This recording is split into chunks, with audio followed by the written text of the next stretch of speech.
안녕하십니까. 에파코팜 체험농장TV 박덕수 박사입니다.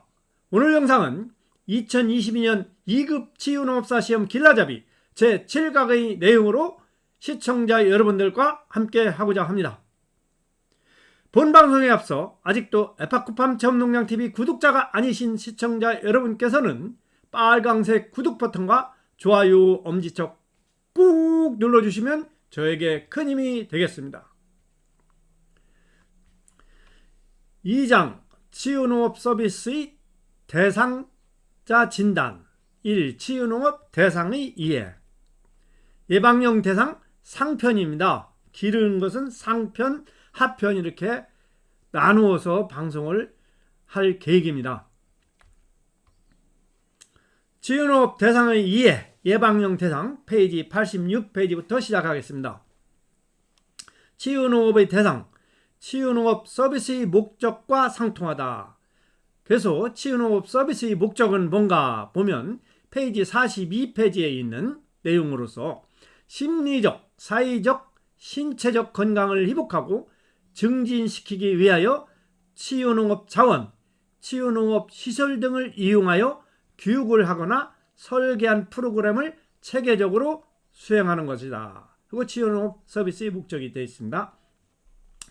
예방용 대상, 치유농업 대상의 일반적 이해에 기반하여 신체, 정신질환 등의 잠재적 건강 문제와 질병을 예방하거나 건강한 발달과 삶의 질 향상, 건강의 유지, 증진을 목적으로 한다. 예방용 대상의 목적이 되겠습니다. 예방용 대상의 특성, 인체 생리와 생애 주기별로 확인할 수 있는 성장 발달, 인간의 욕구 단계, 심리 사회적 발달, 정신 성적 발달, 인지 발달 등 다양하게 제시할 수 있다는 것입니다. 자, 인체의 기본 구조. 인체는 세포, 조직, 기관, 기관계로 조직되어 있습니다. 또한 인체는 살아있는 세포와 세포의 물질로 구성되어 있습니다. 이러한 세포는 생명체의 기본 단위로 인체에는 약 75 내지 100조 개 이상의 세포로 구성되어 있습니다. 그런데 여기서 살펴보면은 작년 교재, 즉 구교재에는 세포는 60조라고 언급되어 있었습니다. 미성숙, 미분화 상태로 혈액 내에서 순환하는 백혈구가 세균이나 바이러스 같은 항원을 만난 이후 자극 때문에 증식하고 성장 과정이라고 할 수 있는 분화를 한다. 세포가 분화한다는 얘기죠. 세균의 침입 장소로 이동하는 전 과정이 세포 활성을 가늠하는 척도가 되는 좋은 사례가 된다.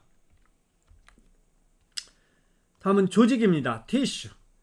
특정한 기능을 수행하기 위해서 비슷한 세포들이 모여있는 집단을 조직, 즉 티슈라고 합니다.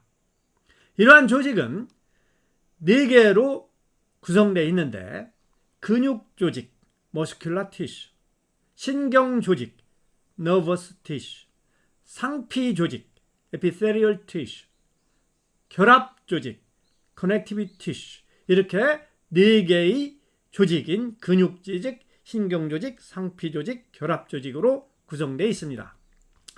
이러한 조직을 상세하게 한번 살펴보면은 상피 조직, 즉 에피세리얼 티슈는 물질 순환의 통로가 되는 소화관, 혈관의 내부 표면을 덮고 있으며 내부 조직을 보호하고 필요 물질을 선택적으로 흡수하고 작용 물질을 분비하는 조직이다. 다음 결합 조직, 커넥티브 티슈. 결합 조직은 조직이나 기관의 사이를 채우고 지지하며 다량의 세포 사이 물질을 포함하는 성긴 결합 조직, 즉 루스 결합 조직이죠. 혈액, 뼈, 지방 조직, 연골, 인대를 포함한다. 다음은 근육 조직입니다. 근육 조직, 머스큘러 티슈. 수의근은 볼런터리 머슬이죠. 자발적으로 운동하는 근육이죠. 수의근 으로 가로무늬근은 스트립트 또는 스트레이티드 머슬이라고 합니다.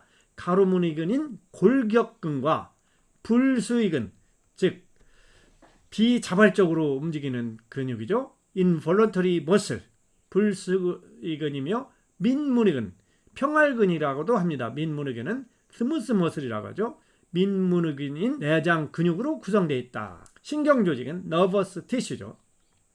뇌, 척수, 말초신경의 조직이며 신호 전달을 담당하는 신경세포와 신경세포를 지지하는 신경교세포, 신경교세포는 다이터스셀 또는 뉴로질리얼 셀로 구성된다. 신경조직은 그 신경세포와 신경교세포로 구성되는 것입니다. 한마디로. 다시 근육조직을 살펴보면 근육조직, 신체의 움직임을 제공하며 수축력, 컨트랙터리티죠. 컨트랙터리티를 가지고 있다. 근육조직의 종류는 크게 골격근이죠. 뼈대근, 심장근, 민무늬근이 되겠습니다. 근육조직은 골격근, 심장근, 민무늬근, 민무늬근은 평활근이라고도 하죠. 골격근은 뼈에 붙어 있어서 수축과 이완 시에 움직임을 제공하는 것이다. 수의근입니다. 자발적으로 움직이는 거죠. 심장근, 효율적인 수축을 위해 세포끼리 단단히 맞물려 있다. 맞물려 있는 것을 인터럭이죠. 인터럭. 그 심장근은 효율적인 수축을 위해 세포끼리 단단히 맞물려 있는 불수의근입니다. involuntary muscle입니다. 민무늬근, 혈관이나 속이 빈 장기의 벽을 이룬다. 오직 한 개의 핵을 가진다. 불수의근입니다. 이것도 involuntary muscle입니다. 그래서 수의근은 골격근에만 수의근이 되겠습니다. 인체의 기본구조, 기관입니다. organ, 기관, 여러 가지 조직이 특정 기능을 수행하도록 통합된 구조를 말하며 위장, 간, 폐, 심장, 비장, 뇌 등을 구성하고 있습니다. 예를 들면 위장은 맨 바깥에 결합 조직이 둘러싸고 그 안쪽에 근육 조직이 있어서 연동 운동을 하고 안쪽 표면은 상피 조직으로 덮여 있습니다. 결합 조직에 해당하는 혈관도 위장 내부에 분포되어 있습니다. 각 기관은 부속 기관과 함께 주요 생리 기능을 수행하기 위해 연합된 조직체를 형성하고 있습니다. 이 기능적 단위를 기관계라고 합니다. 오간 시스템이 되겠죠. 즉 기관계란 기능적으로 상호 관련성을 가지고 상호작용을 하는 구조물을 함께 가리키는 기관의 계통을 말하는 것입니다. 다음 신경조직입니다. nervous tissue죠. 뇌, 척수, 말초신경의 조직이라고 합니다. 뇌, 척수, 말초신경의 조직이며 신호 전달을 담당하는 신경세포와 신경세포를 지지하는 신경교세포, 다이터스 셀, 뉴로질리얼 셀이라고도 합니다. 이러한 신경조직은 신체 내 위에 일어나는 정보를 빠르게 전달하거나 근육이나 분비선을 작동시키는 메신저 역할을 하는 것입니다. 또한 뉴런, 즉 신경세포는 정보를 전달하는 것을 담당하고 있습니다.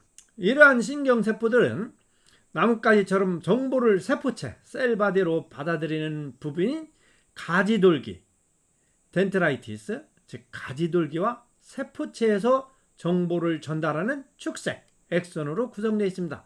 축색으로 구성되어 있습니다. 뇌척수막은 뇌와 척수를 싸고 있는 막입니다. 인체의 기본구조 중에 페이지 89에 있는 기관계, 오간 시스템에 대해서 살펴보겠습니다.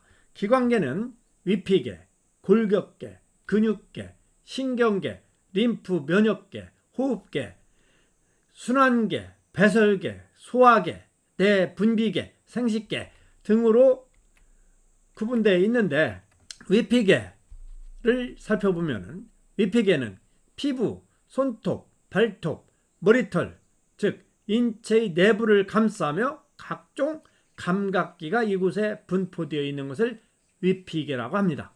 손톱, 발톱, 머리털, 피부. 골격계. 골격계는 골격인 뼈, 관절, 연골, 즉 인체를 지탱하고 근육과 함께 인체를 움직이게 하는 것입니다.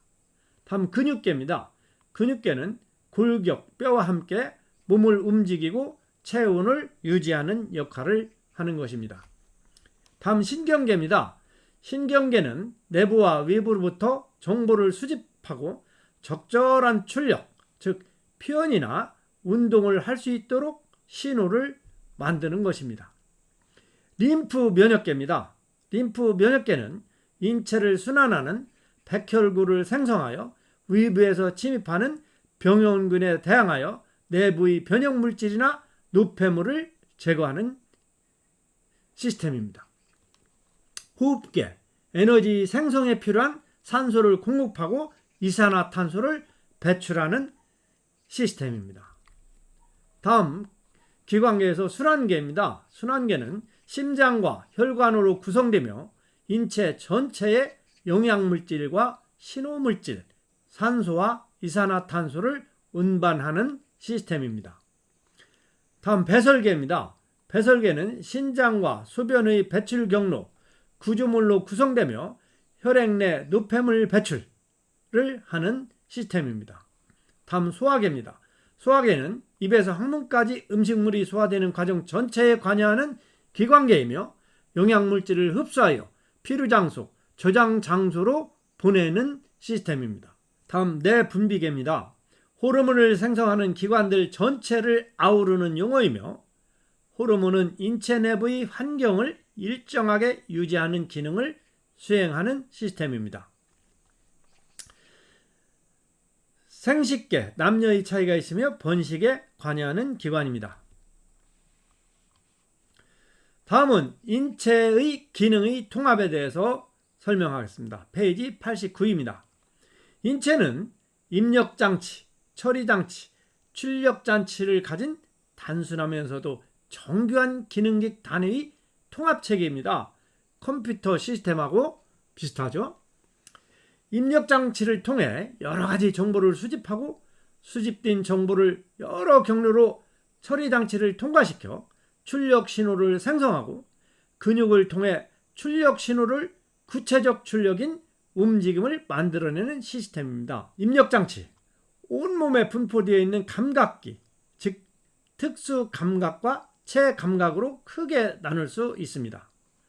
특수 감각은 머리에 분포되어 있는데 시각, 청각, 그리고 균형 감각을 하는 귀, 그 다음에 후각, 미각, 시각을 나타내는 눈, 청각과 균형 감각을 담당하는 귀, 후각을 나타내는 코, 미각을 나타내는 입 중에 혀가 되겠죠. 다음 체감각입니다.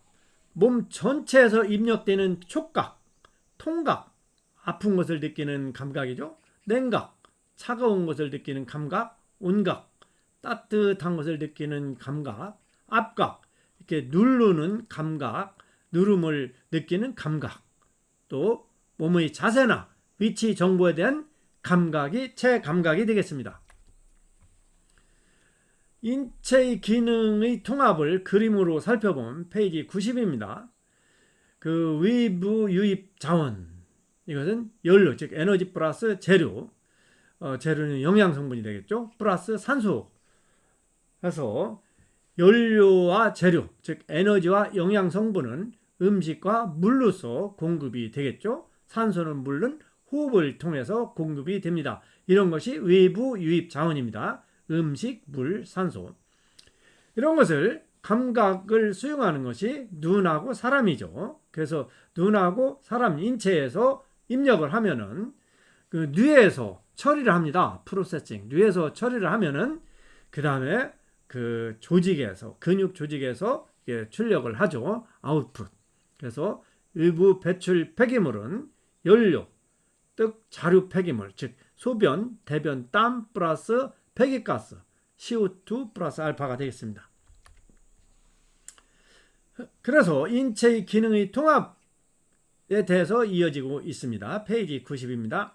특수감각은 체감각에 비해 상대적으로 빠르게 처리되는 입력 신호이고, 이 과정에서 처리가 지연된 체감각은 무시되기도 합니다. 출력장치, 온몸에 분포된 근육을 통해서 몸 밖으로 나옵니다. 호르몬을 통한 인체 내부 환경의 유지, 학습 후 기억의 생성도 출력에 해당합니다. 운동, 표정, 숨쉬기, 심장 박동, 소화 과정 등도 출력에 해당하는 것입니다. 외부 입력 없이도 출력이 가능하고, 기존의 입력들을 종합하거나 저장된 입력을 찾아서 출력하기도 합니다. 인체 기능의 통합 이어지고 있습니다. 90에서 91페이지입니다. 건강유지는 시스템을 안정시키고 오랫동안 고장 없이 작동시키는 것을 건강을 유지시킨다 하는 것입니다. 정신적 과부하, 입력량이 너무 많거나 변수가 너무 많을 때 뇌가 입력된 정보를 제때 처리하지 못하여 결론을 쉽게 내지 못하거나 급기야 나오지 말아야 하는 출력 신호를 만들어내는 상태를 정신적 과부하라고 합니다. 결론을 쉽게 내지 못하거나 또는 나오지 말아야 할 것, 이런 것들이 출력 신호로 만들어낸 상태를 정신적 과부하라, 이렇게 말한다는 것입니다. 신체적 질병이나 위상, 출력 신호는 잘 만들어져 있는데 출력 장치가 고장나서 출력이 잘 안 되거나 기대 수준 이하의 출력이 된다고 할 때 이것을 신체적 질병이나 위상이라고 합니다. 스트레스는 복잡한 입력으로 처리가 지연되는 상태를 스트레스라고 합니다. 또 다른 정의죠. 스트레스는 복잡한 인력으로 처리가 지연되는 상태라, 이렇게 말한다는 것입니다. 피로는 너무 잦은 출력으로 출력이 지연되는 상태를 피로라고 합니다. 표현 참 좋습니다. 피로라는 것은 잦은 출력으로 출력이 지연되는 상태다. 다음은 인체의 환경 적응, 다가 되겠습니다. 다, 인체의 환경 적응, 페이지 91입니다. 항상성, 호메오스타시스. 항상성은 생명체가 수시로 다가오는 내 외부의 변화에 대응하며 위적 상태나 생리적 상태를 안정된 범위 내로 유지하며 생명을 보존하고자 하는 기본적 성질이다. 다시 말하면 생명체가 수시로 다가오는 내부의 변화에 대응하며 위적 상태나 생리적 상태를 안정된 범위 내로 유지하며 생명을 보존하고자 하는 기본적 성질을 항상성이라고 한다 하고 정의하고 있습니다. 항상성은 환경 적응과 내부 환경 유지 기능을 가진 신경계와 내분비계의 작용 때문에 유지한다고 합니다. 항상성 조절의 중심에는 시상하부, 하이포탈라무스가, 즉 시상하부가 항상성 조절의 중심이 되는 것입니다. 다, 인체의 환경 적응, 페이지 91에 있는 거 이어지고 있습니다. 내 외부 자극에 대한 적응, 투쟁과 도피 반응입니다. Fight and flight 리액션이죠. 내 외부 자극에 노출되었을 때 뇌가 자극으로 인지하는 역치를 넘으면 뇌는 적극적 대처가 필요하다는 신호를 신체로 보내게 되고, 뇌의 신호에 응답하여 결과로 나타나는 것이 투쟁과 도피 반응이다. Fight and flight 반응이죠. 근데 여기서 역치라는 것은 어떤 것이냐, 잘 아시는 분도 계시겠지만 다시 한번 역치란 무엇인가 살펴보면 영어로 threshold concentration인데, threshold concentration, 이것은 생물체가 자극에 반응을 일으키는 데 필요한 최소한도의 자극의 세기를 나타내는 수치를 역치라고 합니다. 즉 생물체가 자극에 반응을 일으키는 데 필요한 최소한도의 자극의 세기를 나타내는 수치를 역치라고 합니다. 인체의 항상성을 깨는 스트레스에 노출되면 그 상황을 회피하기 위해 몸은 세 가지 경로를 통해 반응한다. 이런 세 가지 경로를 통해 반응하는 것은 행동 반응, 자율신경 반응, 호르몬을 통한 지속 반응, 이렇게 세 가지 반응으로 반응을 하고 있습니다. 이러한 세 가지 반응을 하나하나 살펴보면 먼저 행동 반응. 행동 반응은 즉각적인 반응입니다. 즉 감각과 운동의 조화가 잘 되어 있어야 적절한 대처 반응이 가능한 것입니다. 또한 적정 수준의 각성 수준의 각성을 유지하는 것은 빠른 스트레스 반응을 보장하는 방법이 되겠습니다. 또한 자율신경 반응을 보면 행동 반응과 동시에 일어나는 반응입니다. 세 가지 반응 중에 행동 반응, 자율신경 반응 있는데 자율신경 반응은 행동 반응과 동시에 일어나는 반응이다. 자율신경은 뇌로부터 신체의 내장기관으로 연결되어 있으며 급성의 투쟁, 즉 fight, 투쟁과 도피, flight, 도피 반응을 주도하는 것이 자율신경 반응이다. 즉 급성의 투쟁과 도피 반응을 주도하는 것이 자율신경 반응이다. 또한 교감신경과 부교감신경으로 나누어져 서로 밀고 당기는 기량작용을 통해 흥분과 안정 사이 균형을 맞추는 것도 자율신경 반응이다. 흥분과 안정 사이 균형을 맞추는 것이 자율신경 반응이다. 인체의 환경 적응 이어지고 있습니다. 페이지 90입니다. 교감신경의 활성화에 의한 생리적 반응의 모든 과정은 에너지를 최대로 활용하는 투쟁과 도피 과정에 대비하는 것이다. 즉 교감신경의 활성화에 의한 생리적 반응의 모든 과정은 에너지를 최대로 활용하는 투쟁과 도피 과정에 대비하는 것이라고 합니다.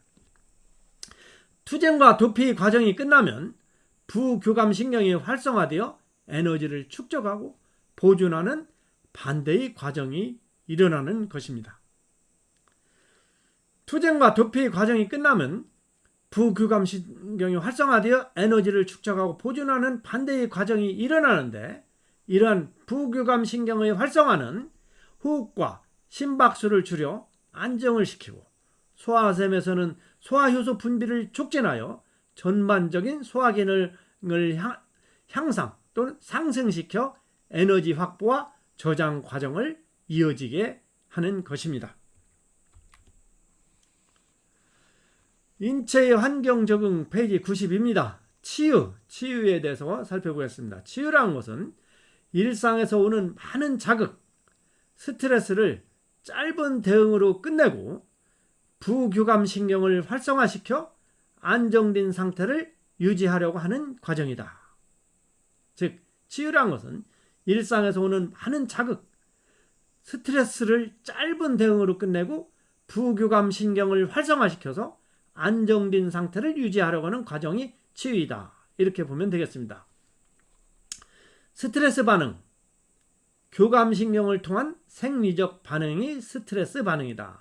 즉 신장 위에 붙어있는 부신의 수질에서 아드레날린으로 더 알려진 에피네프린과 노르에피네프린의 분비를 촉진하여 생리적 반응을 매게 한다. 스트레스 반응은 다시 말하면 교감신경을 통한 생리적 반응인데 신장 위에 붙어있는 부신의 수질에서 아드레날린으로 더 알려진 에피네프린과 노에피네프린의 분비를 촉진하여 생리적 반응을 매게 하는 것을 스트레스 반응이다 하면 되겠습니다. 여기서 수질은 메듈라입니다. 메듈라. 샘축은 우리말로 교감 부신 수질축, 그대로 말하면 Sympathetic Adrenal Medullary Essex, 이거의 약자입니다. Sympathetic의 S, 아드레날의 A, 메듈러리 M, 그 다음에 축 에식스가 되겠죠. 부신 수질은 아드레날 메듈라라고 하는데 부신 수질은 삼각뿔 모양의 부신 안쪽에 있는 구조물을 부신 수질이라고 합니다. 다음 부신 피질, 아드레날 코텍스, 코텍스는 피질입니다. 부신 피질은 부신의 가장자리인 바깥 표피 부분의 구조물이다. 수질은 안쪽 구조물이고 피질은 부신의 가장자리인 바깥 표피 부분을 구성하고 있는 구조물이다. 셈축에 대해서 알아보겠습니다. 셈축, 뇌 시상하부에서 시작하여 뇌하수체를 경유하여 부신 피질로 이어지는 스트레스 반응 유도축, 이것을 HPA라고 하죠. HPA는 Hypothalamic Pituitary Adrenal Axis라고 합니다. H, Hypothalamic, 이것은 시상하부고, Pituitary, 이것은 뇌하수체고, 아드레날, 부신이죠. Axis 축이죠. 그래서 쌈축은 시상하부에서 시작하여 뇌하수체를 경유하여 부신 피질로 이어지는 스트레스 반응 유도축인 HPA 축과 함께 스트레스 신호가 뇌에서 신체로 내려오는 주요 경로에 해당되는 것입니다. 셈축의 최종 분비물은 아드레날린과 노르아드레날린이죠. 아드레날린은 다른 말로 에피네프린이라고도 합니다. 아드레날린과 노르아드레날린, 노르아드레날린은 노르에피네프린이죠. 아드레날린과 노르아드레날린이며 이들 신경 전달 물질이 매개하는 것이 혈중 포도당의 양을 늘리는 반응이다. 그 셈축의 최종 분비물은 즉 아드레날린과 노르에피네프린인데 이들 신경 전달 물질이 매개하는 것이 혈중 포도당의 양을 늘리는 반응이다. 혈중 포도당의 양을 늘린다는 얘기는 혈당 수치를 높여준다는 얘기죠. 당뇨에 영향을 미치는. 스트레스를 받았을 때 셈축이 매우 빠르게 반응을 하고 곧 이어지는 반응이 호르몬으로 증폭되어 몸으로 내려오는 HPA 축에 의한 신호이다. HPA 축의 반응은 그 속도가 느리지만 보다 지속되는 반응으로 현대사회에서 경험하는 심리사회적 스트레스의 부정적 영향은 주로 HPA 축의 활성화에 의한 삶의 질 저하와 면역 억제이다. 그래서 HPA 축의 반응은 삶의 질 억제하고 면역 억제하는 작용을 한다는 얘기죠. 인체의 환경 적응 이어집니다. 페이지 93호로 이어집니다. 코티졸, HPA 축에 의한 스트레스 반응의 최종 산물이다. 즉 코티졸은 코티솔이라고도 하는데 코티졸은 HPA 축에 의한 스트레스 반응의 최종 산물이다. 그래서 우리가 스트레스 그 수준 측정할 때 코티졸 농도를 측정을 하죠. 이러한 코티졸은 생리적 대사 조절 작용과 면역 조절 기능을 가지고 있으며 스트레스로 활성화된 HPA 축의 영양 대부분이 코티졸에 기인한다. 만성의 스트레스 반응에 의해 상승된 코티졸은 단백질이나 지방 대사를 통해 포도당을 만들어 혈당을 증가시키고 신장 내에서 물과 나트륨의 배출을 막아 수분의 소실을 방지하며 혈액량을 증가시키고 심박 출량을 늘려 에너지 순환을 증가시킨다. 그래서 스트레스가 심하면은 당뇨병, 하다음에 심장병, 고혈압 이것의 위험 요소가 된다는 얘기입니다. 스트레스 반응이 지속될 경우 면역 억제 기능으로 질병 저항력의 약화와 면역 균형 소실의 원인이 되는 것입니다. 그래서 우리가 치유를 함으로써 코티졸 분비를 적게 함으로써 스트레스 반응을 짧게 하든지 예방하든지 하는 것이 아닌가 생각됩니다. 다음 건강질병치유생리 페이지 93에서 94입니다. 먼저 건강의 정의는 일반적으로 몸과 마음에 질병이 없는 상태를 건강이라고 합니다. 그런데 1946년에 발표한 WHO의 건강의 정의를 살펴보면 건강이란 질병이 없거나 허약하지 않은 것만 말하는 것이 아니라 육체적, 정신적, 사회적으로 완전히 안정한 상태에 놓여 있는 것. 즉 육체적, 정신적, 사회적으로 완전히 안정한 상태에 놓여 있는 것이 건강이다. 이렇게 WHO는 정의하고 있습니다. 우리나라 헌법 제35조 제1항에 보면은 모든 국민은 건강하고 쾌적한 환경에서 생활할 권리를 가지며 국가와 국민은 환경 보존을 위해 노력해야 한다 하고 언급되어 있습니다. 결국 국민의 기본적 권리를 보장해야 된다는 것입니다. 다음 웰빙, 2000년대 이후에 우리나라에 유행한 웰빙이라는 용어죠. 웰빙은 행복, 삶의 만족, 질병이 없는 상태를 포괄하는 개념이다. 즉 웰빙이란 뭐냐? 우리가 매일 쓰고 있지만 그 정의를 보면 행복, 삶의 만족, 질병이 없는 상태를 포괄하는 개념이다. 그리고 최근에는 웰빙에 이어서 죽을 때 아름답게 죽고 평화롭게 죽자는 그러한 웰다잉이 유행하고 있습니다. 웰다잉, 즉 준비된 죽음, 아름다운 죽음을 웰다잉이라 하고 있습니다. 건강, 질병, 치유, 생리입니다. 페이지 94입니다. 인체 기능이 비정상적으로 건강을 유지할 수 없는 상태를 질병이라고 한다. 일반적으로 질병은 인체 기능이 비정상적으로 건강을 유지할 수 없는 상태를 질병이라고 한다. 이러한 질병은 크게 선천성과 후천성 질환으로 나누는데 선천성 질환은 유전성 질환과 비유전성 질환으로 구분을 합니다. 선천성 질환은 유전성과 비유전성 질환으로 구분을 하고 후천성 질환은 감염성 질환, 중독성 질환, 위상, 노인성 질환, 면역성 질환, 종양성 질환, 심혈관 질환, 영양성 질환, 심인성 질환, 정신질환 등을 말하고 있습니다. 다음, 증상이란 무엇인가? 증상이란 질병으로 발생되는 통증과 같이 환자가 직접 경험하는 주관적 상태를 증상이라고 한다. 환자가 직접 경험하는 주관적 상태는 증상이라고 하고, 다음 증후 또는 징후입니다. 증후는 의사의 진찰이나 또는 다른 사람에 의해서 관찰되는 객관적인 상태다. 즉 다른 사람에 의해서 관찰되는 객관적 상태를 증후라 한다. 다음 증후군입니다. 증후군은 한 가지 이상의 증상이나 증후가 동시에 날 때, 즉 증상이나 증후가 동시에 나타나는 경우를 증후군이라 한다. 그래서 증상의 종류로는 체온의 변화, 통증, 배변의 변화, 출혈, 식욕의 변화, 체중의 감소 등을 들 수가 있습니다.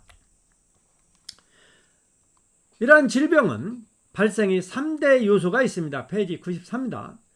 질병의 발생의 3대 요소는 숙주, 병인, 환경 이 세 가지가 있는데 숙주하고 환경이 좋으면은 병인은 좀 약해지겠죠. 숙주도 건강하고 면역력도 좋고 환경도 깨끗하고 하면은 병인이 줄어드는 것입니다.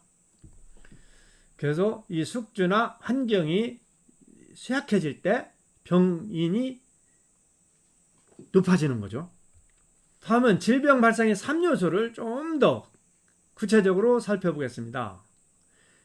병인 요인은 생물학적으로는 박테리아, 바이러스, 진균이 되겠습니다. 진균은 곰팡이를 얘기했겠죠. 그 다음에 화학적으로는 독성물질, 알코올, 매연, 중금속이 되겠습니다. 이런 것이 병인 요인이죠. 다음 물리적으로는 충격, 방사능, 압력, 열, 자외선이 되겠습니다.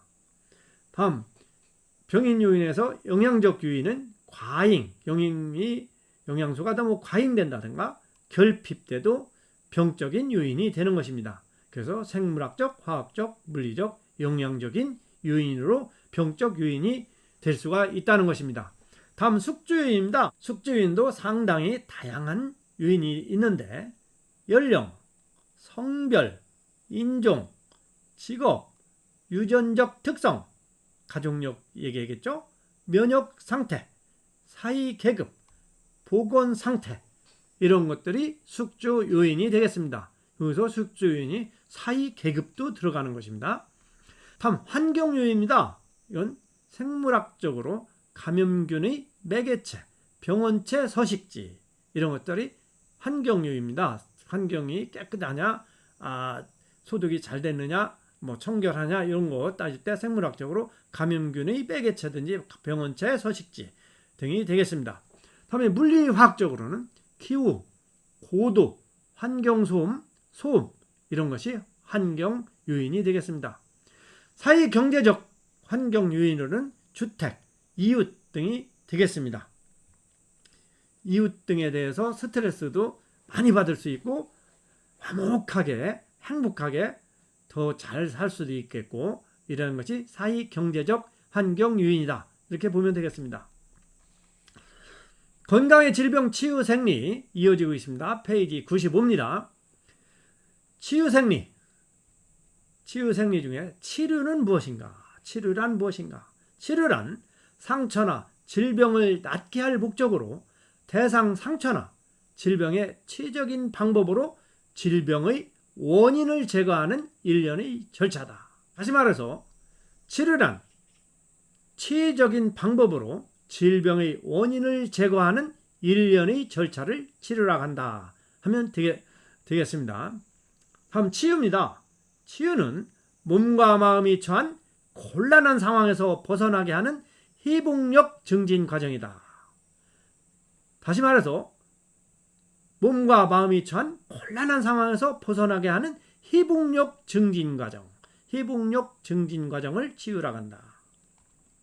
그래서 치유란 특정 질병을 목표로 하는 것이 아니라 치유의 대상자가 직면한 곤란한 상황에서 벗어나게 직접 도와주거나 곤란한 상황에서 벗어날 수 있는 능력을 복원하도록 도와주는 역할을 치유라고 한다 하는 것입니다. 즉 특정 질병을 목표로 하는 것은 아니고 이 대상자가 곤란한 상황에서 벗어나게 직접 도와주든지 아니면 그러한 곤란한 상황을 벗어날 수 있도록 그 대상자가 능력을 복원하는 데 도움을 주는 역할을 하는 것이 치유다. 이렇게 보면 되겠습니다. 다시 말해서 치유란 자기 회복력을 복원하는 과정인데 그 질병에서 완치될 때까지가 아니라 자기 주도의 회복력을 복원할 때까지 도와주는 것입니다. 이게 치유입니다. 자기 주도의 그게 참여 대상자, 치유 대상자 자신이 주도해서 회복력을 복원할 때까지 도와주는 것이다. 이렇게 보면 되겠습니다. 다음은 치유 생리 페이지 95입니다. 치유 생리에 대해서 살펴보겠습니다. 치유 생리는 생체의 리듬을 복원하여 몸과 마음의 조화를 가지게 하는 것에서 출발하는 것이다. 생체 리듬을 복원하여 몸과 마음의 조화를 가지게 하는 것에서 출발한다. 몸과 마음이 조화, 이게 중요한 것입니다. 또한 균형 잡힌 식사에 의한 충분한 영양 공급, 신선한 공기 노출 환경으로 신체 활성 유도 과정도 포함된다. 그래서 그 치유 음식, 건강식이 치유하는 데 도움이 되고 신선한 공기 노출 환경, 산림이라든지 자연, 이러한 꽃밭 이런 데에서 신선한 공기 노출 환경을 제공함으로써 그 몸과 마음의 조화를 가지게 하는 것도 치유 과정이 된다. 자연으로부터 신체로 오는 새로운 자극에 집중하고 거기에 자연스럽게 반응하면서 부정적 정서가 반복해서 희생되는 것을 차단하는 것도 또한 치유 생리에 포함된다는 것입니다. 또한 치유 과정을 통해 몸과 마음이 새로운 균형에 도달하면 우리는 생체 리듬의 희복을 느낀다고 합니다. 생체 리듬에서 가장 중요한 수면의 주기가 분명해지고 수면의 질이 좋아지기 때문에 질병에 대한 저항력이 향상되는 것입니다. 그래서 수면은 수면의 품질도 중요하고 수면의 시간도 상당히 중요한 것입니다. 그래야 질병에 대한 저항력도 생긴다는 것입니다. 치유생리 이어지고 있습니다. 페이지 96입니다. 곤란함을 유발한 최초의 원인과 관계없이 치유 대상자가 가장 잘 수용할 방법으로 치유 과정에 참여시키는 것이 중요합니다. 즉 치유 대상자가 가장 잘 수용할 방법으로 치유 과정에 참여시키는 것이 중요하다. 치유 대상자는 신체 활동에 집중된 치유 과정을 통해 신체의 활성이 좋아지고 이를 통해 자신감을 회복하며 정신적 나약함에서 벗어날 수가 있는 것입니다. 반대로 정서적인 방법을 통한 치유는 대상자에게 정서적 안정을 유도하고 이것이 동기가 되어 신체적 활동량을 늘려갈 수 있기 때문입니다. 결국 건강을 잃어갈 때도 몸과 마음이 같이 따라가며 회복할 때도 함께 움직인다는 결론입니다. 건강을 잃어갈 때도 몸과 마음이 함께 쇠약해지고 회복할 때도 몸과 마음이 함께 증진된다는 내용이. 치유 대상에 따른 차별적 치유가 중요한 것이 아니라 치유 대상자의 수용 가능성에 중점을 둔 치유가 효과적이라는 것입니다. 앞에서도 그 얘기가 나왔죠. 곤란함을 유발한 최초의 원인과 관계없이 치유 대상자가 가장 잘 수용할 방법으로 치유 과정에 참여시키는 것이 중요하다. 이것도 다시 한번 말씀드리면 치유 대상에 따른 차별적으로 치유하는 것이 중요한 게 아니라 대상자에 따라서 차별적으로 이 치유하는 것은 그렇게 중요하지 않은데 그 치유 대상자가 어떻게 받아들일 수 있는가, 받아들일 수 있는 능력이 있는가 하는데 중점을 둔 치유가 효과적이라는 것입니다. 지금까지 치유농업 대상의 이해, 예방형 대상 상편에 대해서 살펴보았습니다. 지금부터는 이러한 치유농업 대상의 이해, 예방형 대상 상편의 1차 시험 예상문제 객관식이 되겠습니다. 문제 1. 다음 중 예방형 대상자의 특성을 올바르게 설명하고 있는 것은 페이지 86에 나와 있습니다. 성장 발달, 인간의 욕구 단계, 인지 발달 등 다양하게 제시할 수 있다. 너무 정확히 표현은 안 돼 있죠. 일부만 맞게 돼 있습니다. 2. 인체 생리와 생애 주기별로 확인할 수 있는 성장 발달, 인간의 욕구 단계, 심리 사회적 발달, 정신 성적 발달, 인지 발달 등 다양하게 제시할 수 있다. 이것이 맞는 말입니다. 3. 예방형 대상자는 가족력이 있어 발병이 의심되는 사람들을 말한다. 이것이 아니죠. 4. 인체 생리와 생애 주기별로 성장 발달에만 치중하여 제시한다. 아니죠. 여러 가지 요인이 있죠. 문제 2. 다음 중 인체의 조직에 해당되지 않는 것은 페이지 86입니다. 인체의 조직 4가지가 있죠. 상피조직, 결합조직, 근육조직, 사골격조직. 골격 조직이 아니죠. 신경조직이죠. 신경조직. 그래서 인체의 조직은 크게 4가지로 상피조직, 결합조직, 근육조직, 신경조직 이렇게 4가지 조직으로 구성되어 있습니다. 문제 3. 다음 중 인체 기능 중 설명이 잘못된 것은 입력장치는 온몸에 분포되어 있는 감각기이다. 맞죠? 입력장치는 온몸에 분포되어 있는 감각기입니다. 입력장치인 감각은 특수 감각과 체감각으로 나눌 수 있다. 맞는 얘기입니다. 이러한 특수 감각은 시각, 청각, 후각, 미각을 말하며 머리에 존재하고 있습니다. 4. 체감각은 촉각, 통각, 냉각, 온각, 압각 및 미각을 말한다. 미각이 아니라 체감각은 촉각, 즉 만져서 느끼는 감각, 통각, 아픈 감각, 냉각, 차가운 것을 느끼는 감각, 온갖 따뜻한 것을 느끼는 감각, 압각, 그 누름을 느끼는 감각 및 몸의 자세나 위치 정보에 대한 감각을 말하는 것입니다. 체감각은 이 마지막 부분 몸의 자세나 위치 정보에 대한 감각도 체감각에 속하는 것이고, 미각은 특수 감각에 속하는 것입니다. 문제 4. 다음 중 항상성, 호메오스타시스에 대한 설명 중 잘못된 것은? 1번. 항상성은 생물체가 수시로 다가오는 내외부의 변화에 대응하여 위적 상태나 생리적 상태를 안정된 범위 내로 유지하여 생명을 보존하고자 하는 기본적 성질이다. 맞는 얘기죠. 항상성의 정의죠. 항상성은 항온 동물이 체온을 유지하는 것, 우리 인간과 같이 항온 동물이 체온을 유지하는 것도 항상성 내용입니다. 그리고 3번. 혈액 내 pH, 혈당, 전해질의 양을 일정하게 유지하는 것도 항상성의 내용입니다. 4. 뇌에서 항상성 조절의 중심은 뇌하수체, 피추이터리다. 뇌에서 항상성 조절의 중심은 뇌하수체가 아니라 시상하부, 하이포달라무스죠. 시상하부가 항상성 조절의 중심이 되는 것입니다. 문제 5. 다음 중 투쟁과 도피 반응을 잘못 설명하고 있는 것은? 페이지 91에서 93입니다. 1.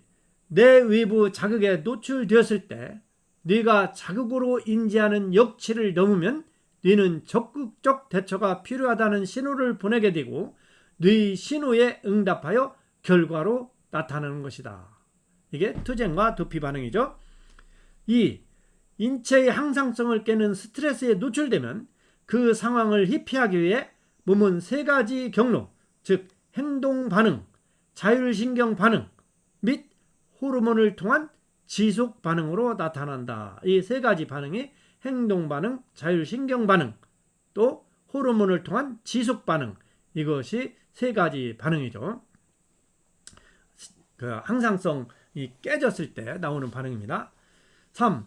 코티졸은 생리적 대사 조절 작용과 면역 조절 기능을 가지고 있다. 그래서 코티졸은 생리적 대사 조절 작용과 면역 조절 기능을 가지고 있기 때문에 코티졸이 많이 분비되면은 이러한 생리적 대사 조절과 면역 조절 기능이 약해지는 것입니다. 4. 코티졸은 단백질이나 지방의 대사를 통해 혈당, 혈압, 혈중 나트륨량을 감소시킨다. 틀리죠? 반대가 되겠죠? 코티졸은 단백질이나 지방의 대사를 통해 혈당, 혈압, 혈중 나트륨량을 증가시킨다. 그래서 고혈압, 또 당뇨, 심장병 이런 데에 위험한 요소로 작용을 하는 것이 코티졸이다. 이렇게 보면 되겠습니다. 문제 6. 다음 중 건강의 정의에 부합되지 않는 것은? 페이지 93에서 94입니다. 1. 일반적으로 몸에 질병이 없는 상태를 건강이라고 한다. 틀리죠? 일반적으로 몸과 마음에 질병이 없는 상태를 건강이라고 합니다. 몸뿐 아니라 마음까지도 질병이 없는 상태를 건강이라고 하죠. 2. WHO 1946년에 발표한 WHO의 자료에 의하면 질병이 없거나 허약하지 않은 것만 말하는 것이 아니라 육체적, 정신적, 사회적으로 완전히 안녕한 상태에 놓여 있는 것이다. 질병이 없는 것이나 허약한 상태에 있는 것뿐만 아니라 육체적, 정신적, 사회적으로도 완전히 안정한 상태로 놓여 있는 것이 건강하다. 건강은 모든 국민이 누려야 할 기본적인 권리죠. 우리나라 헌법에 나와 있는 거죠. 문제 4. 웰빙은 행복, 삶의 만족, 질병이 없는 상태를 웰빙이라고 한다. 행복, 삶의 만족, 질병이 없는 상태를 웰빙이라고 하죠. 문제 7. 다음 중 질병에 대해서 잘못 설명하고 있는 것은 페이지 93입니다. 1. 인체 기능이 비정상적으로 건강을 유지할 수 없는 상태다. 질병인 비정상적으로 건강을 유지할 수 없는 상태. 2. 질병은 선천성과 후천성으로 구분하기가 애매하다. 아니죠. 질병은 크게 선천성과 후천성으로 구분을 하죠. 3. 증상은 질병으로 발생하는 통증과 같이 환자가 직접 경험하는 주관적 상태를 말한다. 맞죠?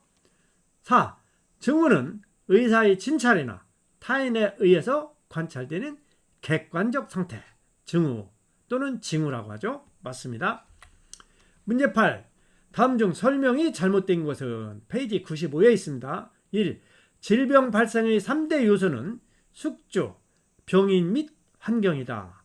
질병 발생의 3대 요소는 숙주, 병인, 환경이죠. 2. 치료는 상처나 질병의 최적의 방법으로 질병의 원인을 제거하는 것이다.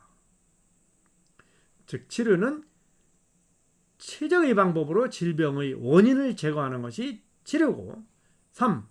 치유는 몸과 마음이 처한 곤란한 상황에서 벗어나게 하는 회복력 증진 과정이다. 4. 치유의 과정은 질병에서 완치될 때까지가 아니라 치유사 주도의 회복력을 복원할 때까지이다. 치유 과정은 질병에서 완치될 때까지, 그때까지가 아니라 자기주도의 회복력을 복원할 때까지죠. 대상자 자기주도의 회복력을 복원할 때까지가 치유의 과정입니다. 치유사 주도가 아니라. 문제 9. 다음 중 치유 생리에 대한 설명이 잘못된 것은 페이지 95입니다. 1. 치유는 특정 질병을 목표로 하는 것이 아니라 치유의 대상자가 직면한 곤란한 상황에서 벗어나게 도와주거나 곤란한 상황에서 벗어날 수 있는 능력을 복원하도록 도와주는 역할이다. 2. 치유의 생리는 생체의 리듬을 복원하여 몸과 마음의 조화를 가지게 하는 것에서 출발한다. 3. 균형 잡힌 식사에 의한 충분한 영양 공급, 신선한 공기 노출, 환경으로 신체 노출 활성 유도 과정도 포함한다. 그래서 치유 음식, 또 산림치유 같이 또 농촌에 환경 좋고 공기 맑고 하는 데 대한 온예, 과수 이런 것들도 치유하는데 자원이 되는 거죠. 4. 자연으로부터 신체로 오는 새로운 자극에 집중하고 거기에 자연스럽게 반응하면서 긍정적 정서가 반복해서 희생되는 것을 차단하는 것도 치유에 포함된다. 그래서 긍정적이 아니라 부정적 정서가 반복해서 희생되는 것을 차단하는 것도 포함된다. 이게 치유죠. 그래서 잘못된 것은 4번이 되겠습니다. 문제 10. 다음 중 설명이 잘못된 것은 페이지 96입니다. 1. 대부분의 치유 대상자는 몸과 마음이 모두가 부서지기 쉬운 상태에 놓인 경우이다. 치유 대상자는 몸뿐만 아니라 마음까지도 쇠약해진 상태라는 것입니다. 2. 곤란함을 유발한 최초의 원인과 관계없이 치유 대상자가 가장 잘 수용할 방법으로 치유 과정에 참여시키는 것이 중요하다. 이거 100번 강조해도 지나치지 않은 것입니다. 치유 대상자는 신체 활동에 집중된 치유 과정을 통해 신체의 활성이 좋아지고 이를 통해 자신감을 회복하여 정신적 나약함에서 벗어날 수가 있다. 맞는 말이죠. 4. 치유는 치유 대상에 따른 차별적 치유가 중요한 것이다. 이것은 틀린 말이죠. 왜냐하면 치유는 치유 대상자에 따른 차별적 치유가 중요한 것이 아니라 치유 대상자의 수용 가능성에 중점을 둔 치유가 효과적이라는 것입니다. 거듭 말씀드려서 치유 대상자가 그 치유를 받아들일 수 있는 능력이 있느냐 없느냐, 이것이 가장 중요한 그 과정이라는 얘기입니다. 문제 11. 다음 중 설명이 바르지 못한 것은 페이지 92에서 93입니다. 1. 행동 반응은 즉각적인 반응이다. 맞는 얘기죠. 행동 반응은 즉각적인 반응입니다. 2. 자율신경 반응은 행동 반응과 동시에 일어난다. 반응 세 가지 중에 행동 반응, 자율신경 반응 이렇게 있는데, 그래서 자율신경 반응은 2. 자율신경 반응은 행동 반응과 동시에 일어난다. 맞는 말이죠. 3. 셈축은 뇌의 시상 하부에서 시작하여 뇌하수체를 경유하여 부신피질로 이어지는 스트레스 반응 유도촉, 즉 HPA와 함께 스트레스 신호가 뇌에서 신체로 내려오는 주요 경로에 해당한다. 그래서 셈축은 스트레스 신호가 뇌에서 신체로 내려오는 주요 경로에 해당된다는 것입니다. 4. 아드레날린은 HPA 축에 의한 스트레스 반응의 최종 부산물이다. 아드레날린이 아니라 코티졸이죠. 이게 헷갈릴 수 있습니다. 코티졸은 HPA 축에 의한 스트레스 반응의 최종 부산물이다. 그래서 시상하부 뇌하수체 부신피질 축, HPA 축에 의한 스트레스 반응의 최종 부산물이 코티졸이다. 이렇게 보시면 되겠습니다. 다음은 예상 문제에서 주관식이 되겠습니다. 치유농업 대상의 2에서 예방용 대상 상편의 주관식, 즉 2차 시험 주관식 문제를 살펴보겠습니다. 문제 1. 치유농업 예방용 대상의 특징에 대해서 서술하세요.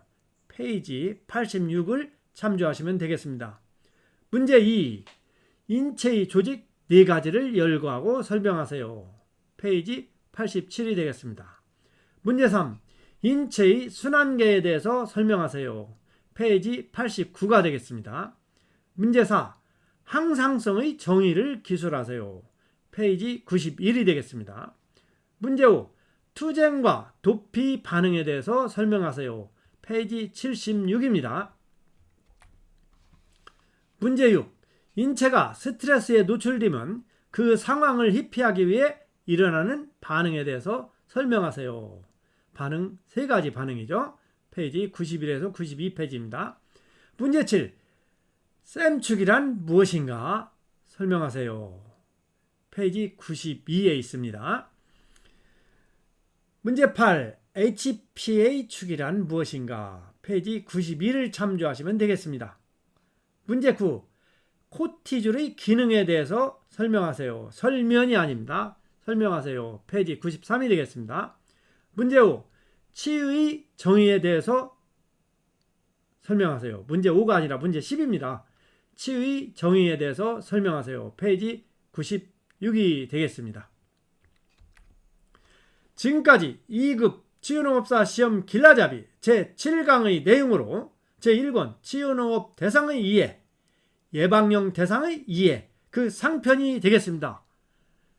예방용 대상의 이해가 좀 길기 때문에 상편과 하편으로 나누어서 영상을 진행하고 있습니다. 다음에는 하편에서 뵙겠습니다. 오늘 또 저희 에파코팜 체험농장TV를 사랑해주신 시청자 여러분 대단히 고맙습니다. 언제나 건강하시고 행복하시기를 중심으로 기원합니다. 감사합니다.